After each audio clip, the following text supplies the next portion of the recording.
My name is Ronaldo Munck. I'm an Argentinian sociologist, but I currently live and work in Ireland. So I'm between and betwixt the north and the south. But my fields of research are labour sociology and the sociology of Latin America primarily. I'm one of the authors of Chapter 1, which is on social trends and new geographies. It's what you might call a scene-setting chapter, looking at the social trends over the last 50 years, and particularly over the last 15, 20 years, and the new spatial distribution of power, changes of production, changes of the way we live, urbanization, secularization, or the opposite, and seeing how that will then impact on social actors and the possibilities for social change, for social transformation. The IPSP as a whole is a hugely ambitious initiative, and I'm only really now trying to get my head around it. I'm not entirely clear where it's coming from, but I sense this about independent researchers, academics, social scientists seeking to interpret the world and present alternatives to what seems quite clearly a failed status quo. How precisely that will impact on policymakers isn't clear. To me, maybe it isn't clear because it is quite a complex process. But it fits in with previous ones around climate change, around gender equality and so on. So it's a well-established way of using knowledge to impact on social change. Our chapter around social trends and the new geographies is, as I said, it's trying to set the scene for the other more detailed chapters on different aspects. For example, around equality or the rule of law, and work in more detail. My own area is the area of production and reproduction, but at a very macro, at a very high level, we're trying to look at the changes. For example, the very large increase, nearly doubling of the amount of workers worldwide since 1980 and 2010. So globalization has thrown up this very dynamic system of a global capitalism, but it's also at the same time very unequal. And there is obviously, in terms of social progress, arguably there's been a regression. Things have moved backwards, and there's greater inequality between countries and within countries. And the share of labour in the distribution of national incomes has everywhere declined, whereas from 1950 to 1975 it was steadily rising. Since 1980 it has been declining, and it is now back at pre-1950 levels. So in other words, there's a massive shift away from the owners of capital and the 99% of people who work for a living. In the two areas where I work, which is labour and Latin America, at the same time I think you can see the possibilities for change and the obstacles to change. They're there part and parcel. I've for the last, say, 10 years or so been very active researching the impact of globalization on workers. So what does that mean? Is there a race to the bottom? Is our conditions for work deteriorating everywhere across the globe? Some people say yes. I think that's not necessarily the case. I think, for example, on gender equity, there's been a shift to the good in a positive sense over the last 20 years in the north anyway.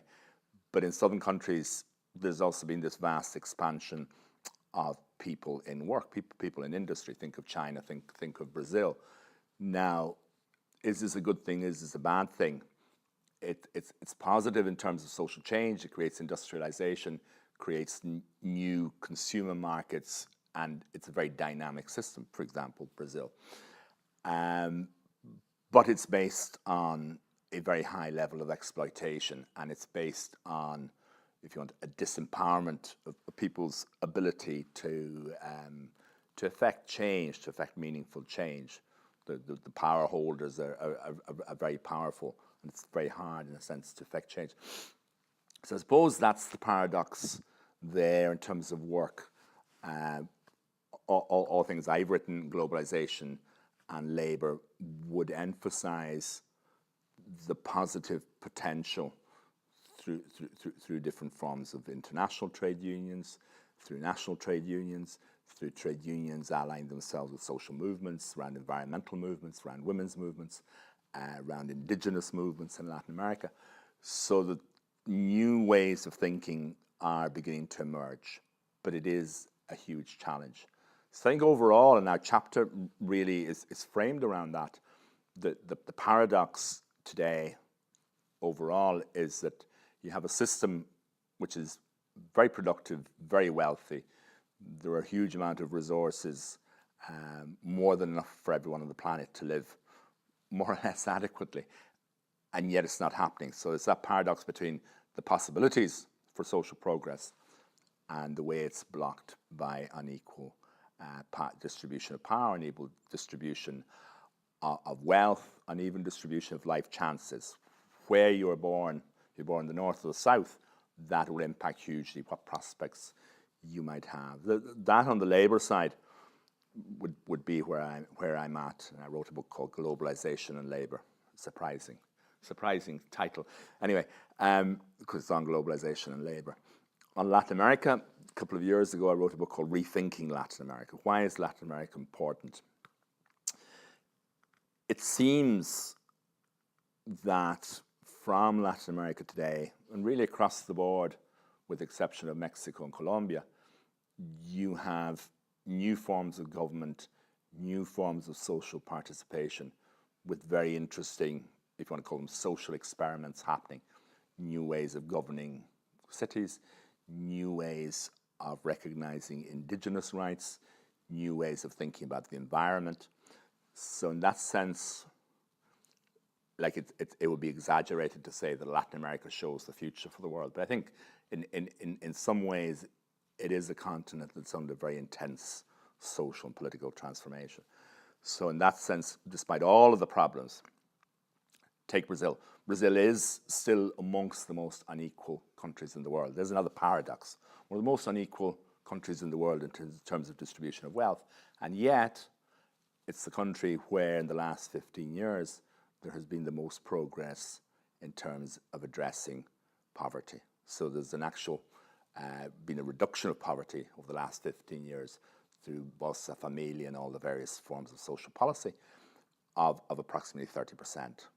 So I suppose that, like for me, that would give me hope that things can happen, things can change, that things aren't set.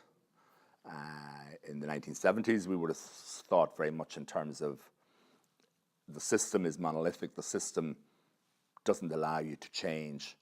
So I think now that's a welcome change, that we see people's agency, their ability to impact on events. So that's where I would be at the moment, and I'm just very happy to be here and happy to contribute to this process. I think it's very challenging. Yeah.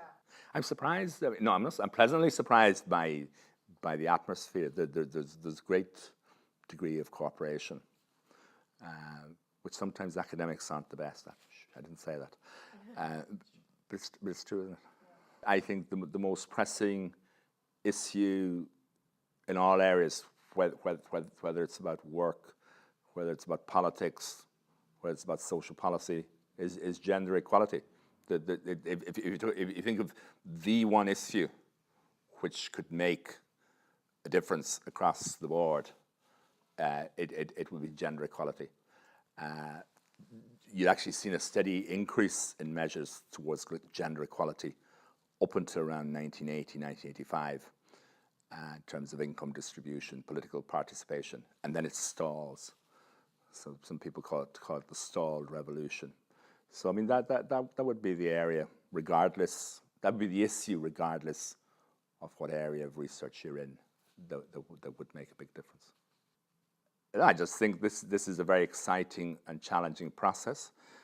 I think it's very important that everybody participates in it, that everybody shares their experience, that it's based on a democratic process, and that in that sense you get the best out of the really quite diverse group of people that have come together, and it's been extremely well organized and extremely well supported in every which way. and extremely professional in the way it's been run, which does make a difference. It facilitates your thinking process if things are run well and you're not struggling to get by. But thank you very much.